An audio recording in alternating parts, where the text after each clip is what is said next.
오늘은 에스라 9번째 시간, 기가 막힌 은혜 앞에서 기가 막힌 죄를 안고라는 제목으로 하나님 말씀 나누도록 하겠습니다. 우리 인생을 가만히 들여다보면 참 묘한 순간들이 있습니다. 이제는 좀 살 것 같다. 좀 큰 산을 넘었으니 이제는 좀 쉬자라고 하며 가장 안전하다고 느끼는 그 순간, 소위 우리가 승리했다라는 생각이 드는 그때에도 예고 없이 위기가 닥쳐오는 것이죠. 오늘 본문의 에스라가 딱 그런 상황이었습니다. 에스라는 바벨론에서 약 4개월간의 위험하고 긴 여행 끝에 그토록 꿈에 그리던 예루살렘에 도착했습니다. 그리고 오늘 본문의 사건은 연속된 사건인 10장 9절을 보면 유대력으로 9월 20일이며 비가 추적추적 내리는 추운 겨울이었다고 합니다. 이 날짜로는 현대의 날짜로 보면 12월입니다. 오늘 사건이 하루 전날이니까 12월 19일에 일어난 일입니다. 오늘이 21일이니까 이 여간에 일어난 일이었다고 생각하면 되겠죠. 여러분, 돌아와서 2차 에스라를 통하여 귀환한 다음 4개월 공백 동안 에스라는 무엇을 하며 지냈을까요? 그는 멍하니 쉬고 있지 않았습니다. 페르시아 왕 아닥사스다의 조서를 전달하고 성전에 드릴 막대한 보물을 정리하고 무엇보다 백성들에게 율법을 가르치며 무너진 사법 체계를 세우느라 눈코 뜰 새 없이 바빴을 것입니다. 아마 에스라는 속으로 이렇게 생각했을지 몰라요. 이제야 모든 것이 자리를 잡아가는구나. 하나님의 선하신 손길로 우리가 드디어 승리를 했다라고 말이죠. 그런데 바로 그때 모든 것이 순조롭다고 여겼던 그 순간에 생각지도 못한 재난이 찾아옵니다. 외부의 적이 칼을 들고 쳐들어온 게 아니에요. 내부에서 골마 터진 문제입니다. 백성의 지도자인 방백들이 에스라를 찾아와서 기가 막힌 보고를 한 것이죠. 에스라여, 큰일 났습니다. 이스라엘 백성들은 물론이고 제사장들과 레위 사람들까지 이 땅의 이방 백성들과 섞여서 그들의 가증한 풍습을 따르고 있습니다 라는 보고를 한 거예요. 여러분, 더 충격적인 사실이 무엇인지 아십니까? 2절에 보면 이 죄악에 뭐라고 돼 있죠? 방백들과 고관들이 시작 이 죄에 더욱 으뜸이 되었다라고 합니다. 백성을 거룩한 길로 이끌어야 할 지도층들이 타락의 맨 앞줄에 서 있었던 거예요. 이 소식을 들은 에스라의 심정은 어땠을까요? 오늘 우리는 에스라가 마주한 이 상황을 단순히 이방인들과 결혼했다, 그래서 결혼을 잘못했다, 이런 윤리적인 문제로 접근하려고 하는 것이 아닙니다. 이것은 교회 존립 자체를 뒤흔드는 영적 대재난이라는 것을 생각했으면 좋겠습니다. 그러므로 이 위기 앞에 하나님의 백성인 우리 성도들은 어떻게 반응해야 될지를 3가지 정도로 살펴보도록 하겠습니다. 첫 번째로는 감정, 느낌보다 말씀으로, 남의 탓보다 우리의 죄로 나가야 됩니다. 먼저 우리가 본문을 보면서 오해하지 말아야 할 아주 중요한 사실이 한 가지 있어요. 그것은 현대인의 관점에서 보면 오늘 그 에스라 9장에 있는 내용이 그 에스라의 좀 꽉 막힌 모습이 아닌가라고 생각할 수 있어요. 에스라 목사님, 너무 편협한 민족주의자 아닙니까? 아니, 외국인과 결혼하는 게 뭐 그렇게 문제입니까? 그렇죠? 외국인과 결혼하는 사람들 많이 있죠? 네. 요즘이 어떤 시대인데요? 라고 말이죠. 하지만 여러분, 그냥 이방인들과 결혼하는 오늘 에스라의 문제는요, 그냥 우리가 다른 나라 사람들과 결혼하는 문제 그 정도가 아닙니다. 혈통적인 인종차별이 아니라는 말이에요. 성경을 보십시오. 모세가 구스 여인을 아내로 맞이했을 때 살몬이 여리고의 기생 라합과 결혼했을 때, 그리고 보아스가 모압 여인 룻과 결혼했을 때도 성경은 정죄하지 않습니다. 그렇다면 에스라의 이 결혼 문제는 뭐가 큰 핵심이었을까요? 2절을 다시 한번 보실래요? 2절을 유심히 보시면 뭐라고 먼저 고백합니까? 거룩한 자손이라고 되어 있어요. 그냥 사람들이라고 되어 있지 않고 거룩한 자손이라고 되어 있죠. 그 지방 사람들과 서로 섞이게 하는데 라고 이야기합니다. 여기서 핵심 단어가 바로 거룩입니다. 하나님은 이스라엘을 거룩한 씨로 부르셨어요. 이것은 우리만 잘났다는 특권 의식이 아닙니다. 하나님은 이스라엘을 세상을 구원할 복의 통로, 즉 제사장 나라로 부르셨죠. 그런데 제사장이 세상에 더럽고 가증한 우상 문화와 뒤섞여 산다면 어떻게 되겠습니까? 이것은 단순한 결혼이 아니라 나의 거룩한 정체성을 잃어버리는 혼합주의를 말하는 거예요.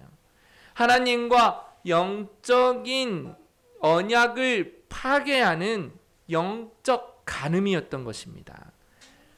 그래서 에스라는 이런 보고 앞에 3절에 이런 반응을 하죠. 속옷과 겉옷을 찢고 자기 머리털과 수염을 뜯으며 어떻게 하고 있다고 그러죠? 기가 막혀 앉아 있었다라고 합니다. 여러분, 여기서 기가 막혔다라는 것은 아유 진짜 어이가 없네 이런 말이 아니에요. 이 말은요, 정말 너무나 큰 충격을 받아서 할 말을 잃고 마음이 너무 어떻게 해야 될지를 모르겠다, 황폐해졌다라는 상태를 말하는 겁니다. 여러분, 이때 이 에스라가 가졌던 이 황폐한 마음, 속옷과 겉옷을 찢어가면서 머리털을 뽑고 황당해하는 이 모습은요, 굉장한 큰 슬픔을 나타내는 거예요. 에스라는 제사장으로서 지금 백성의 죄를 남의 탓으로 돌리지 않고 마치 내 자신이, 자기는 다른 나라 사람들하고 결혼한 것도 아닌데 마치 내가 한 것처럼, 내가 죄인인 것처럼 내 살을 찢고 내 머리털을 뽑으며 하나님 앞에 나아갔다라는 거예요. 이것이 바로 에스라가 우리 참된 예수님을 보여주는 예표라는 것을 알 수 있죠. 성경에서 옷을 찢는다는 것은요, 여러분, 단순히 슬퍼서 우는 게 아닙니다. 이스라엘이 아이성 전투에서 패배했을 때 여호수아가 옷을 찢었었죠. 사도 바울과 바나바가 루스드라에서 사람들이 자신을 신으로 경배하려고, 예배하려고 하자 그때도 옷을 찢었습니다. 이것은 하나님의 영광이 훼손되는 것을 도저히 참을 수 없다라는 거룩한 분노의 표시였어요. 에스라는 지금 그냥 단순히 자존심이 상해서가 아니라 하나님의 이름이 더럽혀지는 것을 견딜 수 없어서 그 표현으로 옷을 찢고 있는 거였어요. 오늘 우리 자녀들의 결혼과 우리의 인간관계를 한번 정직하게 돌아봅시다. 오늘 젊은이들은요, 결혼의 조건이 바로 소위 말하는 케미라고 합니다. 대화가 잘 통하는 사람과 결혼하고 싶다. 짜릿한 느낌이 있어야 된다. 사랑 자체는 너무 착하고 좋다라는 이유만으로 신앙의 문제는 뒷전으로 밀려난다고 하죠. 부모님들조차 요즘 같은 세상에 자식 이기는 부모가 어디 있습니까? 라며 그래도 자기 둘이가 사랑한다고 하니 어쩌겠습니까? 그냥 오히려 전도하면 되지요 라고 이야기하면서 타협한다고 하죠. 하지만 여러분, 이것이 얼마나 큰 착각인지 아십니까? 척 콜슨이란 분은요, 셸든 베노큰의 글을 인용해서 아주 충격적인 예화를 하나 들려줘요. 한 기독교인 남편 존이 있었습니다. 어느 날 그는 친구에게 충격적인 선언을 합니다. 아내를 버리고 다른 여자를 선택하겠다라는 거였어요.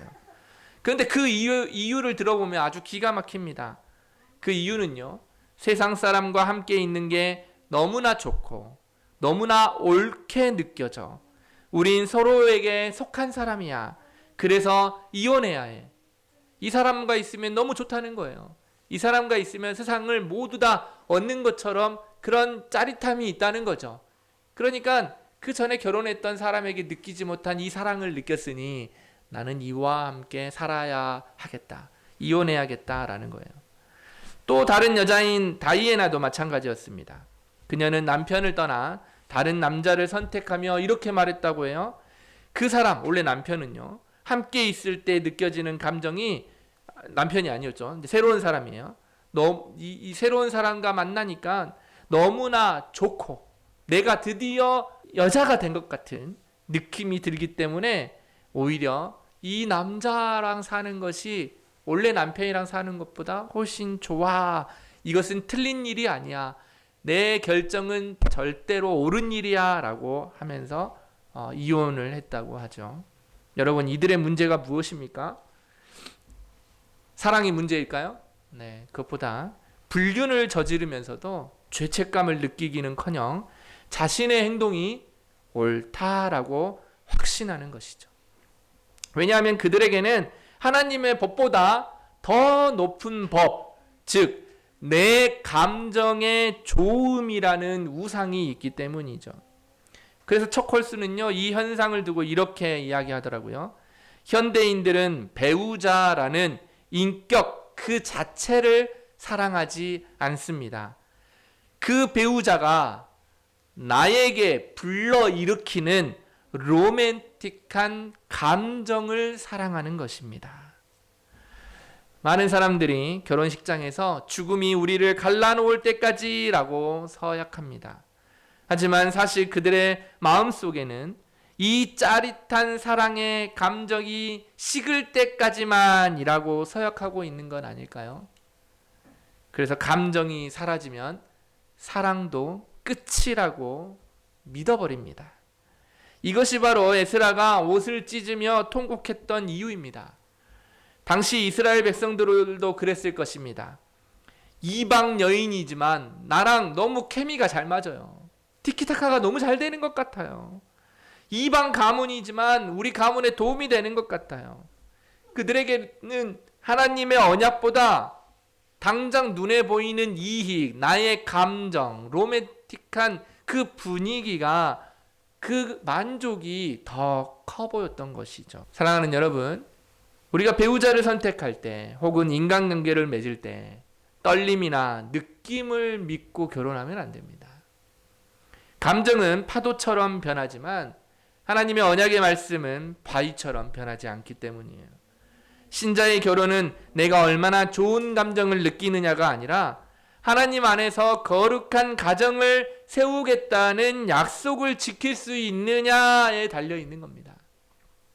우리는 내 감정을 따르는 자가 아니라 하나님의 언약을 따르는 자가 되어야 하겠습니다. 그러므로 여러분, 우리가 우리의 감정이 어디 있는지를 잘 돌아봐야 됩니다. 우리는 주식이 떨어지거나 건강검진의 결과가 나쁘면 벌벌벌 떱니다. 하지만 하나님의 말씀이 경고하는 그 죄 앞에는 떨고 있는지 돌아봅시다. 에스라가 옷을 찢고 앉았을 때 4절을 보면 누가 모여들었습니까? 4절 한번 보실래요? 하나님의 말씀으로 인하여 떠는 자들이 그 주변에 모여들었습니다. 죄에 무감각해진 이 시대에 우리 가정과 교회의 거룩을 위해 내 머리털을 뜯으며 울 수 있는 하나님 앞에 떠는 한 사람이 바로 우리 모두가 되기를 바랍니다. 옷을 찢고 머리털을 뜯으며 기가 막혀 있던 에스라가 그러면 언제 다시 일어날 수 있었을까요? 바로 저녁 제사를 드릴 때입니다. 해가 뉘엿뉘엿 지고 제단에서 연기가 피어오를 때 에스라는 무릎을 꿇고 하나님을 향하여 손을 듭니다. 기가 막힌 죄의 실체를 본 것이죠.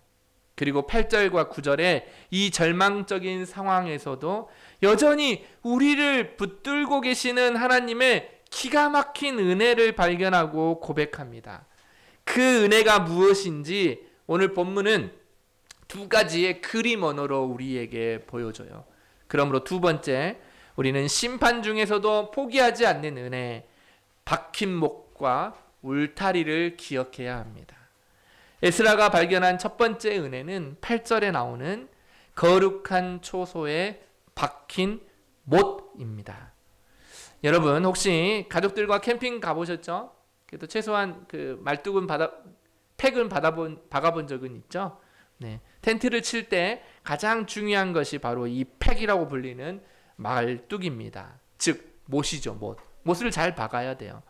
거센 비바람이 불어닥칠 때 텐트가 날아가지 않도록 잘 버티려면 땅속 깊숙이 단단히 박힌 못이 있어야 합니다. 지금 이스라엘 백성들은 포로 생활이라는 광야의 폭풍 한가운데 있습니다. 언제 날아갈지 모르는 불안한 신세예요. 그런데 하나님께서 우리에게 예루살렘 성전이라는 거룩한 곳에 작은 말뚝 하나를 박기를 원하시는 거예요. 그것은 우리가 완전히 멸망하지 않고 버틸 수 있는 이 최소한의 발판이자 우리를 향할 수 있게 해주시는 하나님의 전적인 은혜입니다. 두 번째 은혜는요, 9절에 나오는데 유다와 예루살렘에서 우리에게 주신 울타리입니다. 여러분 여기에서 말하는 울타리를 오해하시면 안 됩니다. 이것은 훗날 예레미야가 와서 쌓게 될 웅장하고 높은 예루살렘 성벽, 그렇게 높은 성벽을 말하는 울타리가 아닙니다.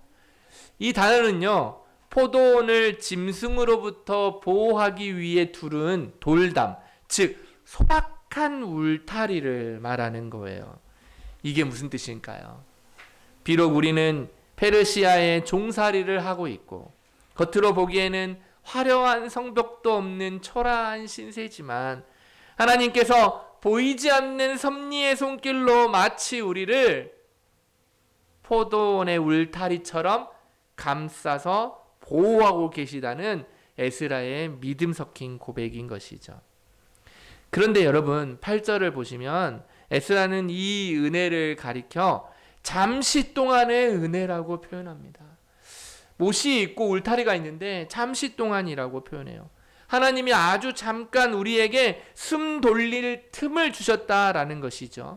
이것은 영원히 보장되지 않고 지금 회개하고 돌이키라고 주신 기회라는 뜻이에요. 잠시 동안이란 말은 뭐라고요? 기회라고요. 그런데 이스라엘 백성들은 어떻게 했습니까?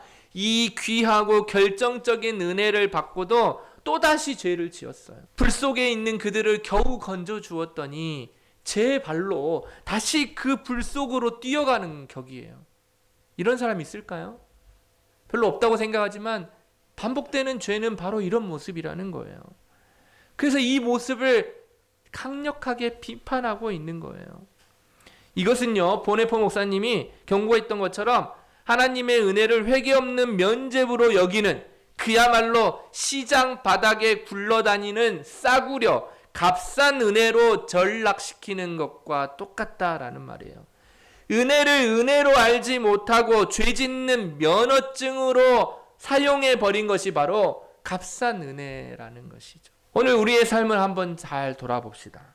지금 우리가 누리는 이 평안, 지금 우리가 자유롭게 드리는 이 예배, 그리고 우리의 소중한 가정은 당연한 것이 아닙니다. 하나님께서 거센 세상의 세파 속에서도 우리 인생의 텐트가 날아가지 않도록 단단히 박아주는 은혜의 못 덕분에 우리가 이렇게 편안할 수 있는 거예요. 보이지 않는 손길로 맹수로부터 지켜주시는 섭리의 울타리 덕분이죠. 여러분, 정말 이 은혜를 아신다면 어떻게 해야 될까요? 죄를 멈춰야 합니다.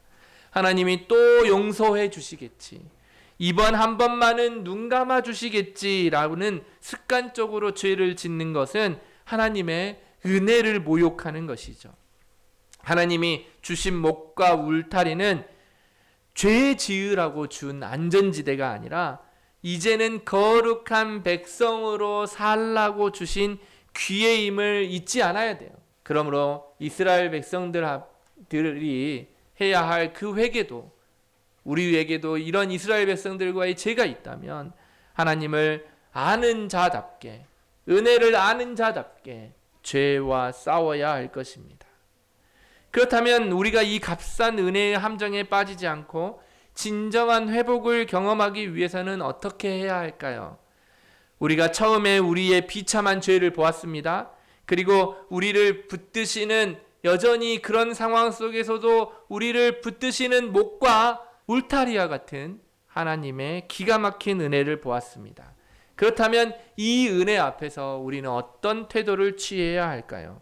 에스라가 드린 기도의 내용을 자세히 들여다보면 그 답을 찾을 수 있습니다. 세 번째입니다. 변명 없이 투항하여 십자가 앞에서 회개해야 합니다. 에스라 9장 6절에부터 15절까지 이어지는 이 긴 기도에는 정말 충격적이고 놀라운 특징이 하나 있습니다. 한번 눈으로 쫙 훑어보십시오.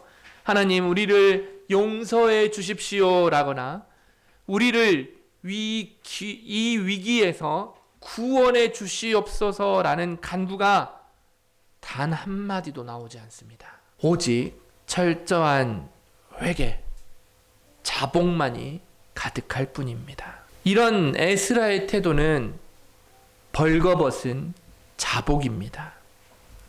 우리가 하나님 앞에 설 때에 얼마나 많은 핑계를 댑니까? 죄를 어느 정도 인식하고 난 다음에도 여전히 상황이 어쩔 수 없었어요. 저 사람이 먼저 그랬어요. 나는 이번에도 이러려고 하지 않았는데 왜 또 실수했을까요? 이렇게 실수로 가장을 하죠. 하지만 에스라는 변명의 옷을 다 벗어던집니다. 어떤 요구도 하지 않습니다. 그저 있는 그대로 죄를 토해낼 뿐입니다. 에스라는 6절에서 나의 하나님이여, 내가 부끄럽고 낯이 뜨거워서 감히 얼굴을 들지 못하오니 라고 고백합니다. 여러분, 냉정하게 따져봅시다. 에스라가 죄를 지었다고 했습니까? 아니죠. 에스라가 이방 여인과 결혼했습니까? 아닙니다. 그러나 에스라는 저들의 죄라고 남을 탓하지 않고 그는 우리의 죄악이라고 말하며 통곡하고 있습니다. 이것이 바로 공동체의 죄를 내 죄로 끌어안는 연대적인 회개를 보여주는 것이죠. 우리가 한 목장이라면 우리 목장 속에 어떤 지체의 죄가 드러난다면 우리 목장의 식구들은 모두 다 내 죄로 여기는 것입니다. 그 혼자만 회개하는 것이 아니라 그 죄를 내 죄처럼 여기며 함께 회개하는 것이죠. 그렇다면 여러분, 왜 에스라는 용서해달라라는 말조차 하지 않았을까요? 하나님의 자비를 믿지 않아서일까요? 아닙니다. 이것은 전적인 투항을 한 것입니다. 백성들의 죄책감이 너무나 크고 그에 대한 하나님의 공의로운 심판이 너무나 명백하기에 감히 입을 열어서 용서를 구할 엄두조차 내지 못하고 하나님의 처분에 자신을 다 맡겨 버리는 거죠. 13절을 보십시오. 우리 하나님이 우리의 죄악보다 형벌을 가볍게 하시고 라고 고백합니다. 하나님, 지금 당장 우리를 다 멸망시키셔도 우리는 할 말이 없는 죄인들입니다. 우리가 살아있는 것 자체가 기적입니다 라는 고백이죠. 회개란 바로 이런 겁니다. 진짜 회개는 이런 거예요. 내 권리를 주장하지 않고 협상하려 들지 않고 하나님의 처분 앞에 납작 엎드리는 것이에요. 말씀에 대해 이렇게 두려워하며 회개하는 것이 얼마나 중요한지 보여주는 아주 유명하고 충격적인 실화가 있습니다. 17세기 영국 더덤에라는 지역에 존 로저스라는 청교도 목사님이 계셨어요. 어느 날 그는 강단에서 설교하던 중 갑자기 설교를 멈추고 1인 2역의 연기를 시작했습니다.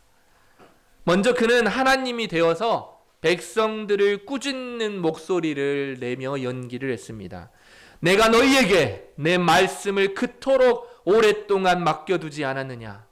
그런데 너희는 내 말을 이렇게 매일매일 수도 없이 무시하느냐?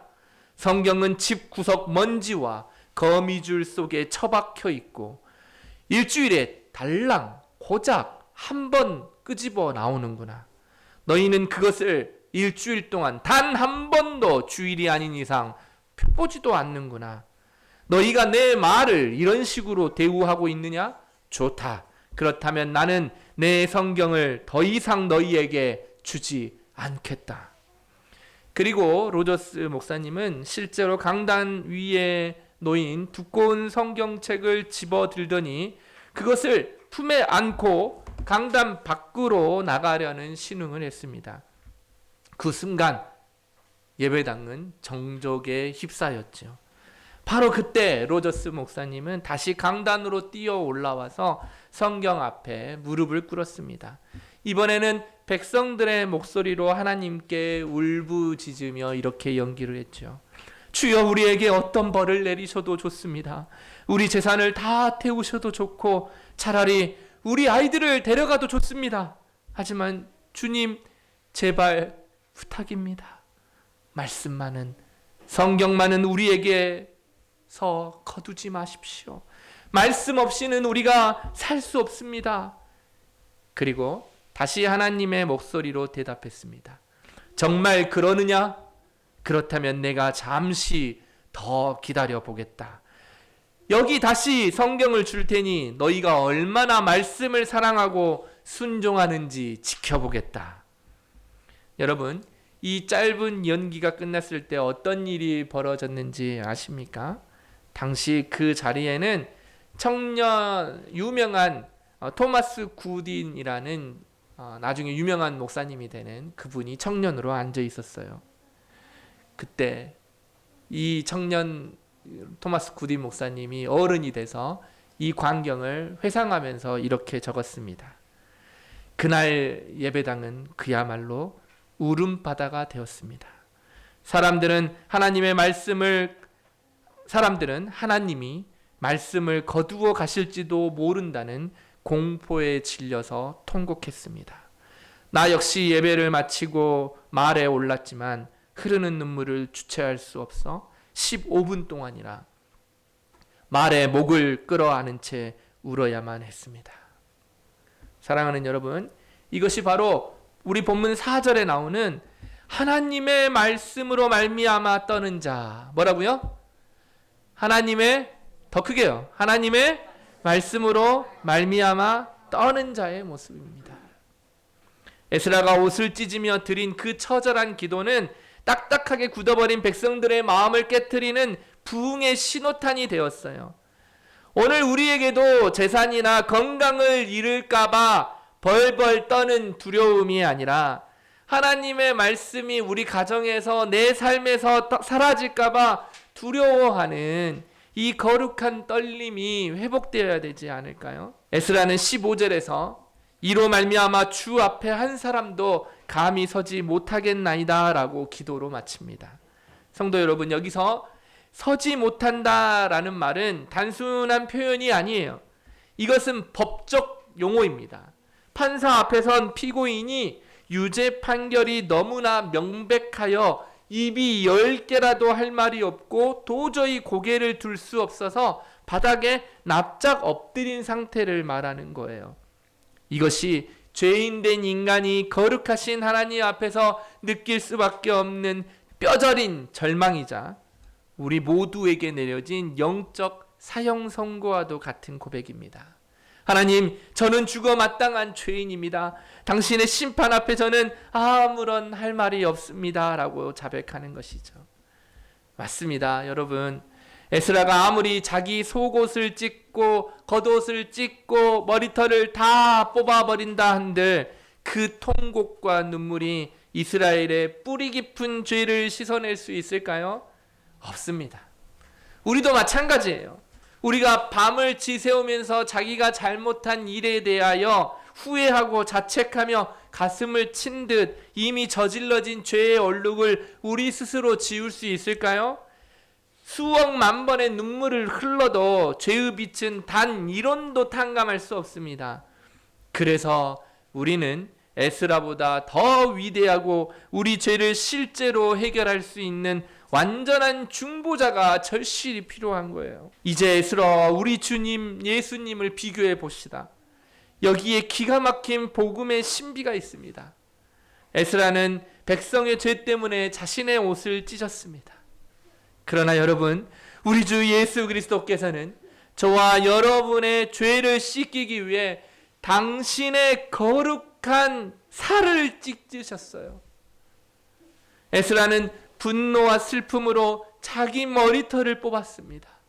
하지만 우리 주님은 조롱과 멸시 속에 머리에 가시면류관이 박히는 고통을 당해야 했습니다. 그분은 죄를 알지도 못하신 분이셨습니다. 그러나 하나님께서는 그 죄 없으신 아들에게 저와 여러분의 그 더럽고 추악한 모든 죄를 다 뒤집어 씌우셨습니다. 십자가 위에서 벌거 벗겨지신 채 옷이 찢겨지고 몸이 찢겨진 우리 주 예수 그리스도, 그분이 십자가에서 우리 대신 하나님의 진노를 온몸으로 받아내셨기에 감히 고개조차 들 수 없었던 우리가 오늘 이 은혜의 보좌 앞에 당당히 설 수 있게 된 것입니다. 여러분, 이것이 복음이에요. 그러므로 십자가 앞에서는 핑계대지 마시기 바랍니다. 상황이 어쩔 수 없었다라는 핑계하지 맙시다. 그런 얄팍한 변명은 우리를 구원하지 못합니다. 우리는 하나님 앞에 전적으로 투항해야 합니다. 전쟁에서 패배한 군인이 백기를 들고 나오듯이 하나님, 내 노력으로는 안 됩니다. 하나님, 나는 망했습니다. 나를 죽이시든 살리시든 주님의 처분대로 하십시오 라고 납작 엎드리는 것, 그것이 우리를 살릴 수 있는 유일한 길입니다. 기억하십시오. 우리가 두 손 들고 항복하는 그 순간, 우리가 끝이라고 생각하는 그 절망의 자리에서 십자가의 붉은 은혜가 우리를 다시 거룩한 하나님의 자녀로 일으켜 세울 것입니다. 이번 주에 있는 성탄절 말구유에 넘어 십자가에 달리신 그 위대한 사랑에 여러분의 전 존재를 던져서 주님의 은혜 가운데 사는 여러분 되시길 바랍니다. 이제 말씀을 맺겠습니다. 오늘 에스라 9장은 우리에게 아주 엄중하게 묻고 있습니다. 너희는 지금 무엇을 보고 우느냐? 주식이 떨어져서 돈을 잃거나 사랑하는 사람과 헤어져서 밤잠을 설치며 울고 있느냐? 그런데 정작 하나님의 이름의 거룩함이 땅에 떨어지고 우리 자녀들이 세상의 음란한 문화에 오염되어서 거룩한 씨가 섞이는 것을 보면서는 눈물 한 방울도 흘리지 않고 있지 않습니까? 우리에게는 하나님께서 박아주신 은혜에 모신 교회가 있고 우리를 감싸고 있는 보호의 울타리인 하나님의 섭리의 공동체가 있습니다. 그러나 제발 이 귀한 것을 값싼 은혜로 만들지 마십시오. 오늘 우리에게 정말 필요한 것은 에스라의 찢긴 옷과 뽑힌 머리털, 즉 죄에 대한 아픔입니다. 옆 사람을 정죄하지 마십시오. 에스라처럼 내 가슴을 치며 주여, 이것이 바로 저의 죄입니다. 이것이 우리의 죄입니다. 내가 부끄럽습니다 라고 고백하는 여러분 되시기 바랍니다. 하나님의 말씀 앞에 떠는 자들이 모일 때 바로 그곳에서 진정한 회복이 시작됩니다. 이번 한 주간 죄 앞에서 가볍게 처신하지 말고 말씀 앞에 거룩하게 떠는 은혜가 여러분 삶에 가득하기를 주님의 이름으로 축원합니다.